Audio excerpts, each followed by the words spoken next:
She got her own thing. That's why I love her. Miss Independent. Won't you come and spend a little time? She got her own thing. That's why I love her. Ooh, the way we shine, Miss Independent. Yo, you've definitely been on a side quest, man, to get the vocals up. Dude, I'm on my R&B flow, man. Love it, love it. Hey, everyone that was listening, we apologize on the last episode. We had a little technical difficulty. We thought AI on Riverside was going to be able to clean it up, but Peter's living that beach, that coastal life. He just moved, so Yeah, it was 100% my fault, guys. Was hot spotting off my phone the entire last week, but we got some Wi-Fi installed. We're in a solid connection. We're ready to get after it today, guys. what's the Wi-Fi? You guys, what do you have? You have FiOS. What are you rocking with? Dude, so we were on Xfinity at our last house, and then we actually just switched over to AT&T. Apparently they didn't have the Xfinity like bundles or whatever in the wire that they stick in the ground outside, so they would have had to come in and drill a whole new thing in and then run the wire underneath. But there's already an AT&T box already set up, so we just directly ran it into there. Damn, I don't think I've ever heard of it. Only Xfinity and FiOS. I don't think I've ever connected to like AT&T Wi-Fi in a Yeah, minute. AT&T apparently pretty popular over here, and then there's another one, another local one called Fiber IQ. I think that's also really popular. But yeah, it was Right. kind of crazy just because of July 4th last weekend. They were like, a lot of the companies were all like, "Yeah, we probably won't be able to get back to you guys until like after the holidays." And then I was just like, "All right, AT&T for able to get us in the next day." I'm like, "Let's rock and roll. We're ready to do it." Yeah. Speaking about connections, I think that's a great segue into today's podcast, which is Connections and speed. in speed, connections and speed. We can talk about the client relationship manager, which is going to be essentially a long way of saying CRM. CRM. Um, with the CRM, Peter, just give us a high level definition. What is your like definition of like a CRM?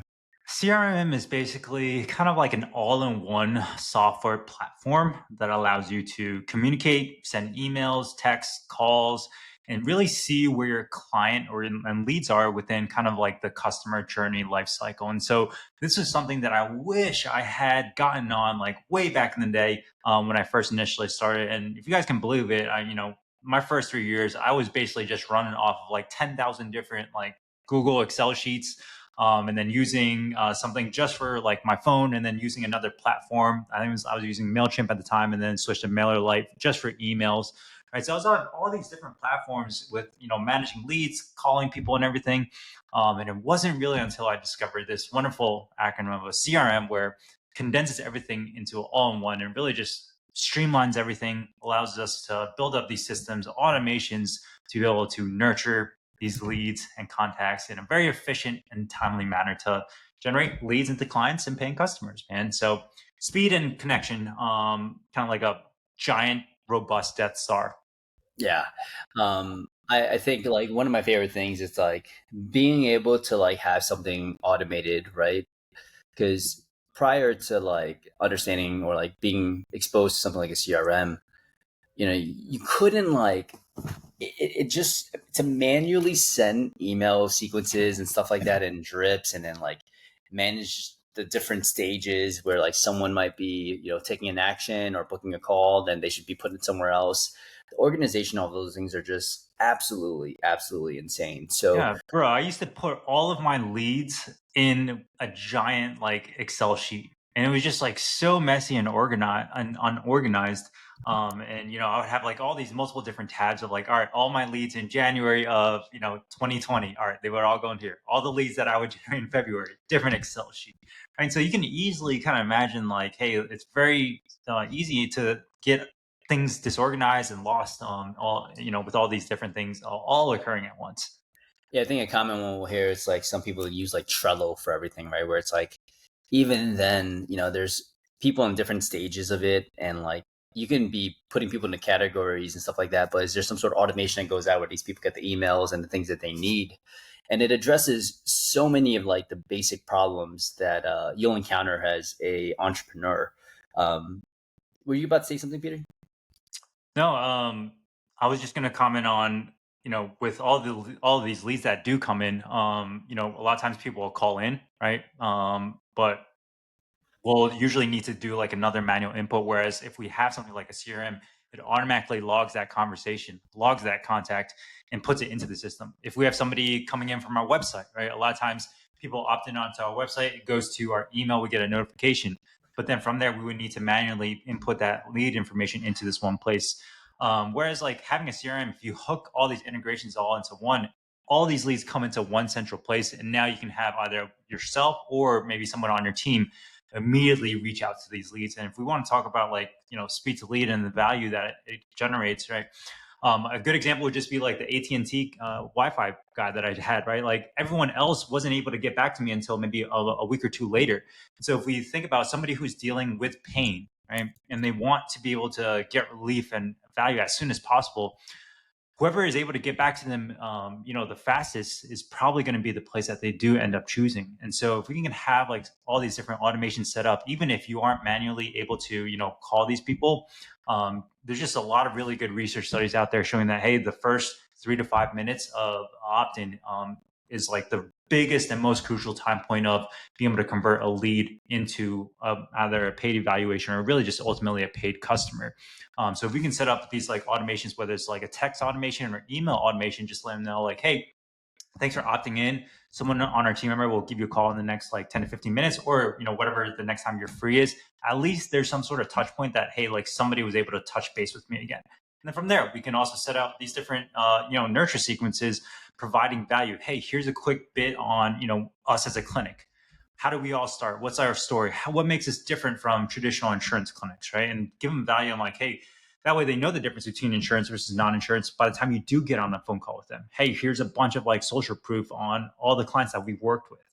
So it's just little things like this that, you can kind of like make these different touch points with these people the first couple seconds that they do, click on your website or opt into something.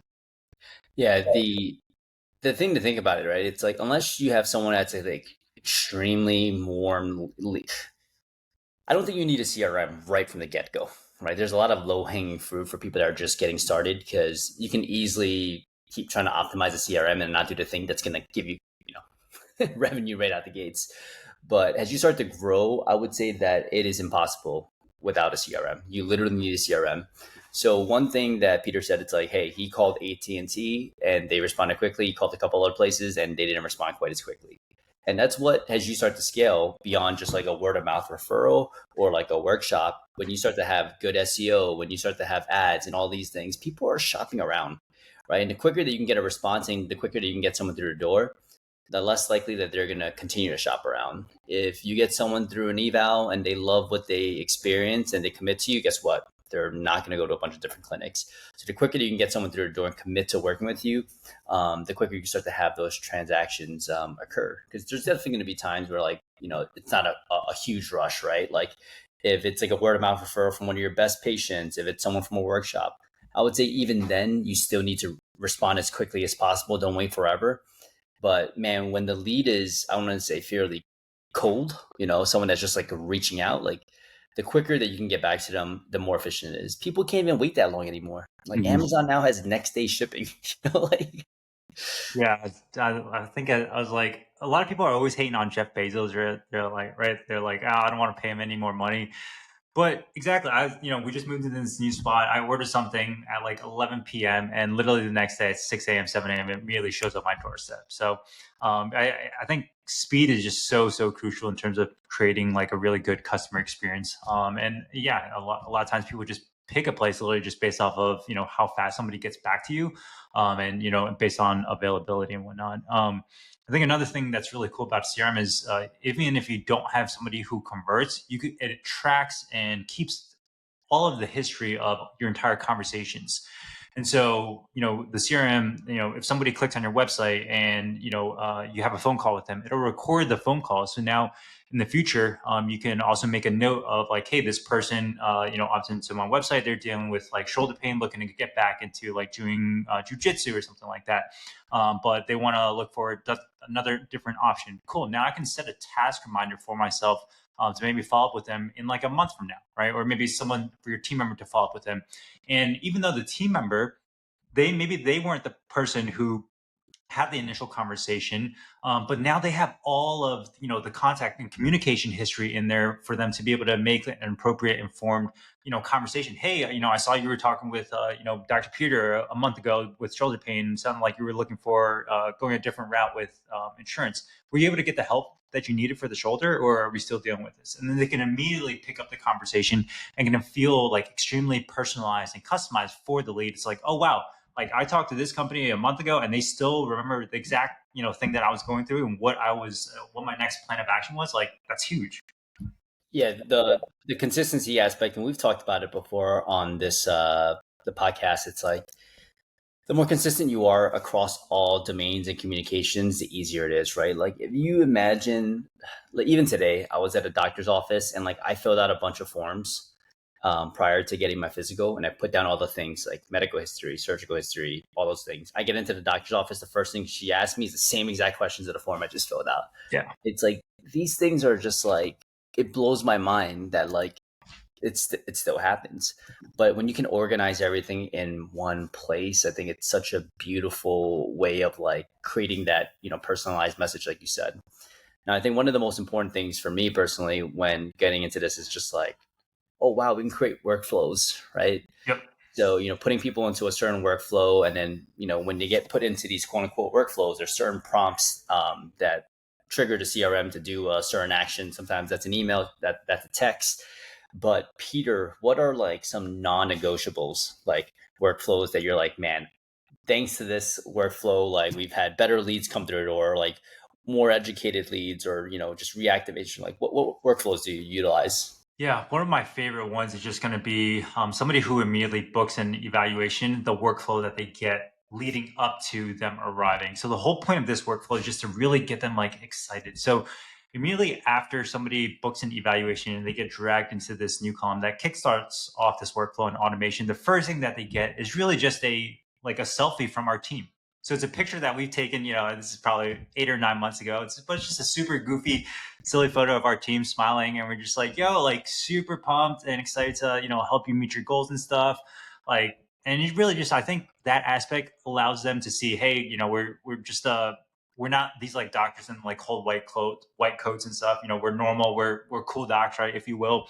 But it just kind of personalizes it a little bit, where it's like, hey, they know it's not a scam, right? I just pay money. It's not a scam. It's a real business. So that's the first thing that they get. The next thing that they get is an automated email from us letting them know, hey, this is what you can expect on our initial evaluation. And on the email, it'll direct them towards a YouTube link if they want to watch that. That goes a little bit more into some thorough in-depth stuff, but also let them know, hey, like you can bring HSA, FSA. This is what you're going to get on the initial evaluation. And then we value stack the shit out of it again. And then from there, we kind of prompt them a little bit about, hey, this is what it's like to work with us when you sign up for one of our programs. And same thing, value stack all of that within the program. So that way they kind of have an understanding of what they can expect when they do come in. After that, this is something that's really, really cool. So it's what we call like an ethical bribe. So it's an automated text that goes out to them a couple hours later. It's just like, hey, Andy, real quick, like, would you prefer like a black tank top or a gray Motion RX tank top? I'll save one aside for you. So it just kind of like promises them, hey, like, if you show up to this evaluation, we've got this like cool prize for you, right? And it's like, majority of times people will respond back to that text and it's like, cool, like I want a black tank top. I'm a size L. I think the last thing that they get as part of this nurture sequence is really just a picture of in the front of our building, and just letting them know, hey, by the way, in case you didn't get it yet, this is what our clinic looks like, and this is the address for it. When you arrive, just park here. Can't wait to see you at XYZ. And that's super simple, right? And usually people respond to that text as well too. And so all this completely automated. It's like, awesome, sweet, thanks so much for this information.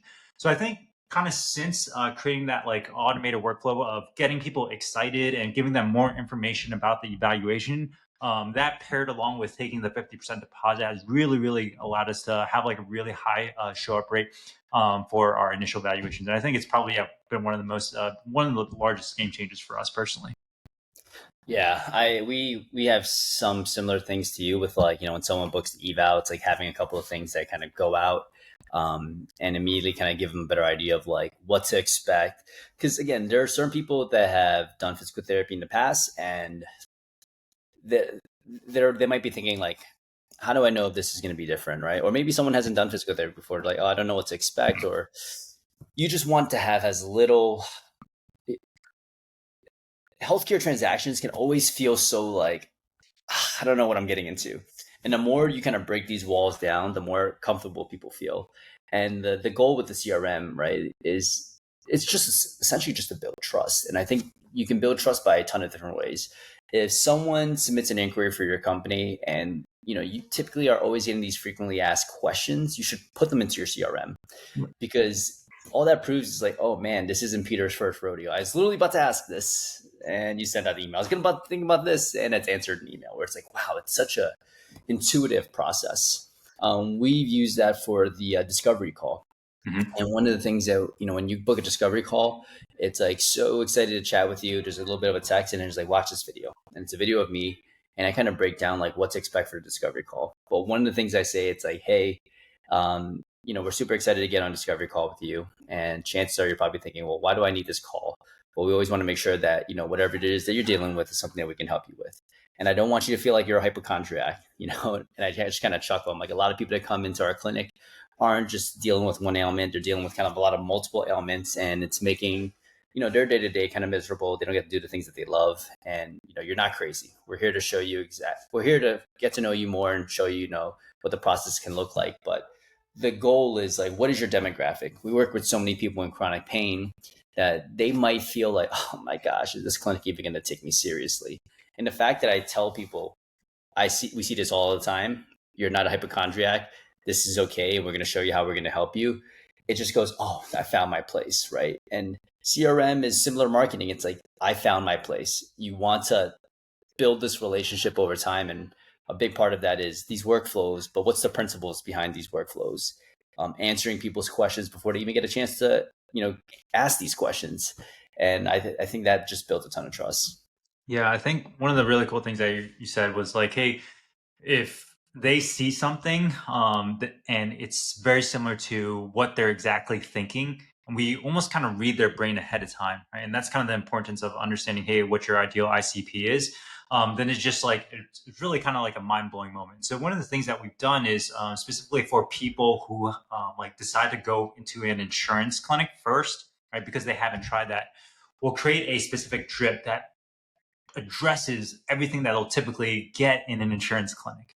And then we'll attach like a bunch of testimonials from clients that have come to us after going to an insurance clinic. And so it'll be like, cool, yeah, not a problem. So go to this clinic, like, and let's keep us updated on how everything goes. And then 2 weeks later, they get an automated email from us, just be like, hey, checking in, like, how's everything going? Are you like laying on a table with a heat pack, doing like banded exercises? And so when we can hyper specifically target their entire experience going to an insurance clinic, because we know exactly what that's like. And then literally like we've had like in just this like past month alone, we had someone like call back and they're like, hey, yeah, so, I went to this insurance clinic and it was exactly kind of what you talked about, right? Like I didn't really feel like I was getting the individualized attention that I wanted. My physical therapist basically gave me the same exact banded exercises that you told me that they were going to give me from day one. And so I feel like I need something more. Right. And it's like, cool, like awesome. Like I told you that's what's going to happen, but I'm glad sometimes you just have to go through to understand. Right. But having these like hyper specific targeted messages that kind of almost predicts what they're going to go into is kind of takes marketing to a whole nother level. Yeah. These like drip sequences and like, or these like workflows, the beauty of it, it's like you can really start to display your character, right? And I think oftentimes we're thinking like, oh, we're a big business and we have to like talk in a candor that's like big business. It's like, no, just really just emphasize the fact that like you're just a human being, right? Like ideally you're just talking to one person as you're writing all these workflows out. And if you can speak to their problems and you know that they're going through these problems, so you might as well shoot your shot. At the end of the day, you have nothing to lose, right? If they're getting the great care that they need, chances are like they may not come back, and that's all good, right? Because at the end of the day, like we're in business to make sure that people get the care that they need.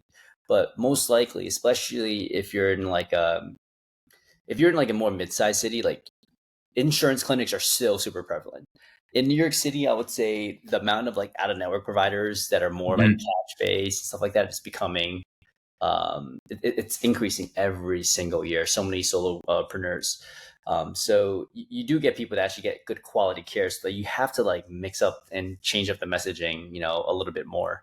And But sometimes, like, I think, like, having your personality come through will really allow you to kind of almost like separate and distinguish yourself apart, even from other like cash pay providers, right? So it's like, hey, like if you have a specific type of way that write copy with that is able to kind of showcase your type of humor, right, Andy? Sometimes there will be very specific people that resonate with that and decide to, hey, like this is awesome, this is funny, like I resonate with this shit, like I'm gonna come in and I want to work with Andy.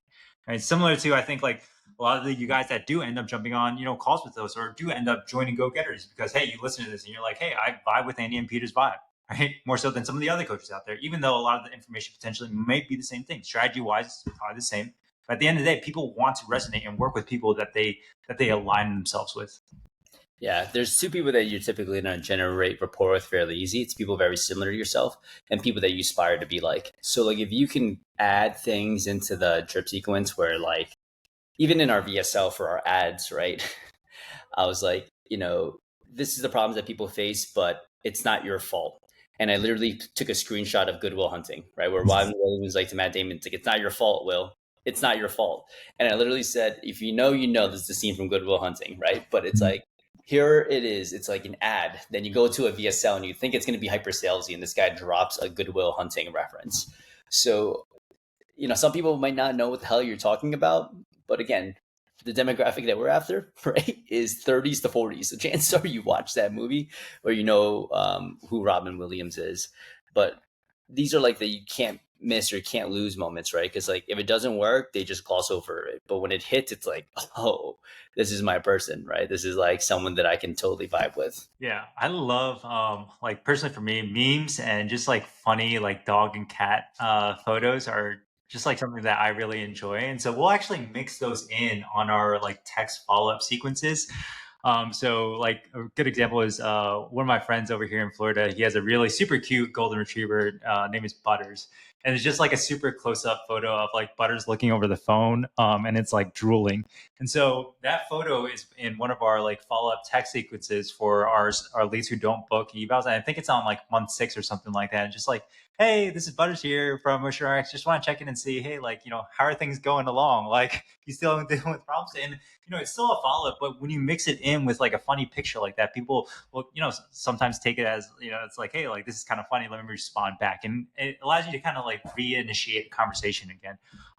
Maybe if you're like really into Star Wars, cool. Like, can we take like maybe a meme from Star Wars and initiate it into your follow-up sequences? That way, other people who come in and come into your ecosystem who are also Star Wars fans be like, oh yeah, like let me respond back to this because this is something that I also enjoy and resonate with. Yeah, that's freaking genius, and we can use the shit out of Oliver for that. Yeah, dude, Oliver is like super photogenic, man.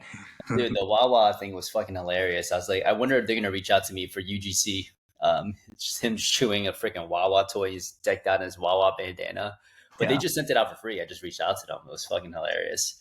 The one thing I think, speaking of like shooting your shot, right? Like you might as well just implement these things. It's like if you have a workshop and you've got a workflow built out for the workshop, and it's maybe like 8 emails over the span of like the next like month or two, by like that seventh or eighth email, you might as well just give them like a home run offer, right? Because like chances are, if they're not going to come in by that seventh or eighth email, they're probably not going to come in anytime soon. So you might as well be like, hey, we believe in we've helped so many people in this gym, and we believe in it so much. We would love to offer you just a complimentary evaluation. Like, I think oftentimes we have so many people that sometimes they're just afraid to take that first step, and we want to decrease that friction as much as possible. So if you're open to it, shoot us respond to this email, and we'll have our team reach out to you and schedule you your first complimentary evaluation. Like, these are things where you might as well. You're going to lose this lead anyway, so you might as well just do whatever you can to get them in. And I love those like random home runs that you can kind of create, right? Is there any? Do you plug that in anywhere else? Oh yeah, so the sequence that we'll typically go through. So we have a 2 year like follow up sequence for all of our leads who do like a discover call but don't close. And typically what we do is they get like a automated text and sometimes an email, typically once a month for the next 2 years. And the way we do is we'll go two questions and then we'll go through one value and then one ask or one offer. So the two questions might be like, "Hey, yo, how's training coming along? Like, do you have any upcoming races or something like that?" Just to basically generate a conversation. Maybe like a value thing that we send them is like, "Hey, here are like some our three favorite exercises for runners that work really really well for knee pain. Like, check it out." And then we'll prompt them to our YouTube, and they can kind of start going through the content. And then from there, our fourth text, so I guess like month four, we'll reshoot an offer for them where it's like, "Hey, like just want to let you know we're running a special like runner's evaluation for like 150 just for this month. I've got 5 vouchers left. Do you want me to save one of these for you?" And a lot of times too, it may not be that first offer that they respond back to, but it might be like a year and a half later they finally respond to that offer that we sent out, and then they finally decide to initiate and take that step in. But yeah, constantly just always, initiating conversation with them, checking in and following up with people. I mean, we used to do this all manually, right? But you can imagine, like, bro, like we have like close to, I think, 10,000 contacts in our Jacksonville CRM now. So it's like trying to maintain all these touch points is extremely time consuming and it takes a lot of manpower bandwidth. And so when you can kind of create and set up these automations that kind of consistently go out and only respond back to these back to the people who respond to these automations, and it just streamlines things a lot faster. But I think one thing that I want you guys to take away is just like a lot of times, just because people don't close on the first time doesn't mean it's a no forever, right? But you just have to be persistent and care enough about them to always check in and follow up with them, multiple months and years later. And maybe they're not ready now, but they might be ready a year from now, 2 years from now. But you just have to be the person who's like always in front of them, so that way when they are finally ready, they decide to pick and respond back to you versus like another clinic. Yeah, this is like it's a cheat code for those people that like are even afraid of like feeling friction, right? Like, I'm very like naturally conflict diverse, so you can create pipelines for anything. Like, if someone has if someone, let's say, is like, "Hey, I did eval, but I got to think about it," and like you're not the type of person to do objection handling, and you get nervous and it like makes you break out in hives. Like, one, work on it, but two, you can literally create a pipeline for this, right? And I'll give you a sample email. It's like email number one. It's like, "Hey, at the end of the day, at the end of the day, what is your goal?" Let's go email number one, subject headline: "Bob would have never been able to run this marathon." And then it would have been, "Hey, Bob, hey, if he thought about it," right? Like, if he just, but Bob isn't the type of person that just thinks about these things. And sure, like, these are commitments and blah, blah, blah. But Bob is someone that knows like value when he sees it, and he committed to us. And, I think oftentimes people talk themselves out of getting the care that they need because they're afraid of, XYZ, whatever the objection is. Like, you can literally create a workflow for anything. And the beautiful part about it is like, it'll just keep naturally going to someone's inbox. And as long as you put some good stuff in there, right? And it doesn't mean you always have to educate. Like, good stuff in the sense that you make someone feel something. So the copy, the headline, all of these things can literally just work in your favor. If your objection, if the most common objection that you get is like, "Oh, the price is so expensive," just create another workflow, right? And just be like, "The price is expensive, but you pay a higher price by not getting the care that you need." You can talk about these things. Why? Then the next one, you can be like, "Why the insurance model is broken." You're actually paying more by going to insurance model because you pay a $75 copay to only get seen for 5 minutes total. If you multiply 5 by 12, that's how much you would be paying for the hour just to get one-on-one attention. So do you want to pay for, the cheapest thing that might not work, or would you rather pay for something that it's actually going to get you to your goal? But you can create all of these arguments against something, but doing it in a tactful manner and delivering it and automating it and making it so much more simple. And I'll add something onto that. If you guys have like a Google review of a client that basically specifically talks about that objection that they just gave you, right? Where it's like maybe, hey, I thought that going to insurance clinic was going to be the right thing, but I wish I came to this clinic first because I would have saved so much money and time just by coming here and doing it first. So if you're on the fence about thinking about doing it, like just do it, because a lot of times like people will believe the reviews of and opinions of strangers that they haven't met before, but are in similar situations to them. And so you can kind of pair those reviews and social proof in all these like different emails that Andy was just talking about. And again, you just continue to overwhelm them over and over and over again, right? As long as they don't unsubscribe or anything like that, right? But again, if they do unsubscribe, it's totally fine. It's okay, right? Then eventually at some point they'll either get the help they need or they'll come back in, right, for you. And if someone's going to unsubscribe, you want to know immediately, right? I think there's this thing where it's like, oh, I'm so afraid to oversend things because like people are going to unsubscribe, and it's like if they unsubscribe, that means they're not the right client or the patient for you. Either that or to get your copywriting up.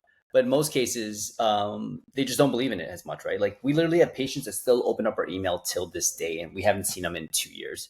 And they just love to hear the updates and see what's going on. So don't be afraid of an unsubscribe. That shit hurts at first, but eventually you're just like, it is what it is, right? I know that's not a qualified lead, and I'll just work on the rest of the people within this pool. Last thing to think about is like the one thing I love is when someone actually commits to a plan of care, and we drip them the importance of like strength training, we drip them the importance of like continuously lifting for longevity, plyometrics, etc. We have a whole thing built out talking about how you can continue to train for performance. So when someone's getting this, they're constantly reminded that you work with people on an ongoing basis, and that can start conversations during the plan of care.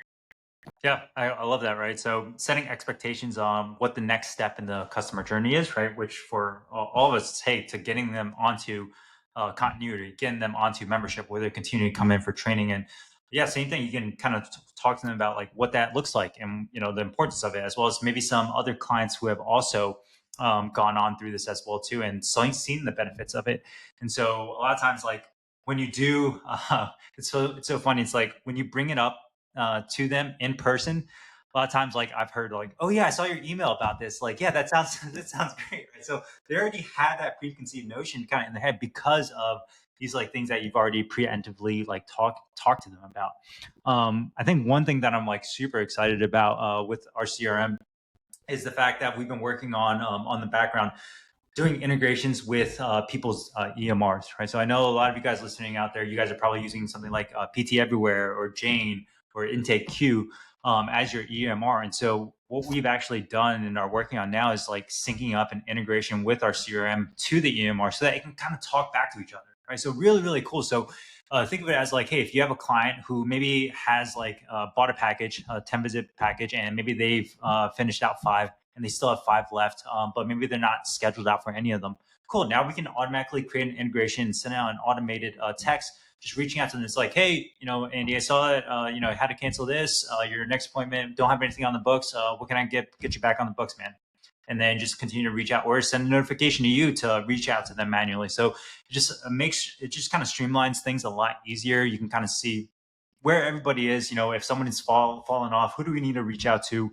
If someone's nearing the end of their package, cool. Do I need to have that conversation of either getting them to re-up or transition onto membership continuity? If somebody hasn't been in the clinic in over 60 days, cool. Does that automatically set off a trigger for maybe like a discharge client workflow where we can continue to send them value and send a re-offer again, maybe like 6 months or 9 months from now? It's like, hey, like, how are things feeling? We'd love to get you back in for like a, like a touch up or something like that. Right. So I think it's a game changer, man. And I'm sure you guys can probably tell, like, just in my tonality, like how excited and hyped I am about this. Yeah, the world's really your oyster with this stuff, and there's so many different ways to utilize it. We talked a lot about workflows. There's the categorization, organizing things. It can kind of give you a better idea of like projections. How many leads are coming in, what's everyone's like deal potentially worth. If you know what your lifetime value is, you can stick that to every single person. How many people are in this lost one? when you keep labeling everyone, and then you start to see this one label, and it's like, holy crap, there's a lot of money here. We should create like a workflow for this specific label. That's how you start to know that like you'll get a ton of ROI, right? Because like one, a closed mouth isn't going to get fed, and literally the CRM is going to allow you to just freaking talk to a shit ton of people. So hope you guys enjoyed this one. Peter, any last bits on the CRM stuff? If you guys aren't on it, like I would definitely get on it as soon as possible. It's a game changer. If you guys want more information about our CRM that we use in our practice, Andy, what's a good keyword they should DM us? Just DM us CRM. We got a lot of things coming in. Dude, you guys have been watching us literally grow this from scratch as we've been building our respective practices. But we've started to hire some people on the back end to make these things a little bit more smooth. So once we get all of these things automated with like an autoresponder, it's gonna be fucking dope. But we've got Carlo who's been helping us out with the things that we're telling you. We've started to outsource now, so we'll be having some trainings and things like that sent out to you guys whenever you respond. I know last week it was like discovery call script. We'll have all those things rolling. If you guys are interested, August 9th and 10th, we have the GGC live. And I got to double check, but I think we have like 7 spots left for GGC live. If you're interested in attending, we're not going to do this every freaking quarter. It's probably going to be twice a year. And this one's just going to be an absolute banger event. We've got some amazing people that are attending, but just DM at Go Getters Coaching on Instagram live, and then we'll send you the link to sign up.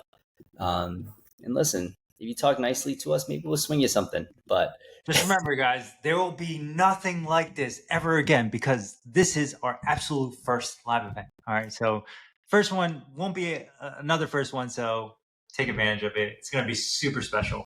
Yeah, we're covering everything from content marketing, sales, ads, etc. You name it. Our goal is for you to make back your investment immediately. I think every single presentation is going to make you $1,000 easily. Like we literally have so many gems in here. It's gonna be freaking amazing. You guys are thinking about it. You don't need to think about it. Just do it. Like, because if you keep thinking about it, you end up not going. You're gonna get a shit ton of FOMO. All right. Actually, if you need to think about it, don't come. Yeah. Straight up. If you need to think about it, don't come. Yeah. You're probably not a go-getter. Like I think the people that just always get ahead are the ones that just fucking do it, right? They Take just, action. it sounds good. I've been listening to you guys for a while. I'm going to fucking pull up and it's going to be a great ass time. If it isn't, listen, we're not going to type people to put on some low level thing. So if you're about it, let's fucking get after it. Peter, any last words? Get after it. Enjoy the rest of your week, guys. Hold on. We're at 31, guys. Come on. 31. Need 4 more. Let's go. We can do better than this. We got to get to 35. If you're listening to this, y'all. Send this to your mom. Send this to your grandma. I bet your grandma would probably love the vibes as well. Grandma will love the vibes to this. If you get this to 35, we will sing Casey and JoJo All My Life, beginning to end, by next week. Oh, shit. Beginning to end. Okay. That's beginning to end. 3.5 minute. Yeah. Karaoke, right. Beginning to end. Maybe it's Casey and JoJo. If you get another song request, let us know. But the minute that we get to 35 5-star reviews, beginning to end karaoke song. Bang, bang. Peace, guys. Make it happen. See y'all.